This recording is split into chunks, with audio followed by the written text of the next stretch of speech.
Hi everyone, here we've got Xiaomi Mi 10 Lite 5G, and let me show you how to clear browser on this device.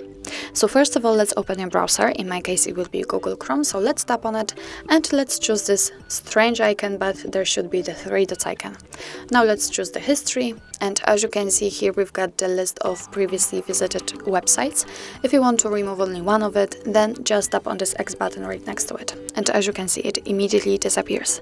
But if you want to remove advanced browsing data, just tap on clear browsing data right here, and here we've got some basic and advanced options. In basics we can remove browsing history, cookies and site data, and cached images and files, and after tapping on advanced, here you can also remove saved passwords, auto-fill form data, and site settings. So if you want to remove, for example, saved passwords, make sure that they are marked. What's more, you can change the time range from last hour to, for example, last 7 days.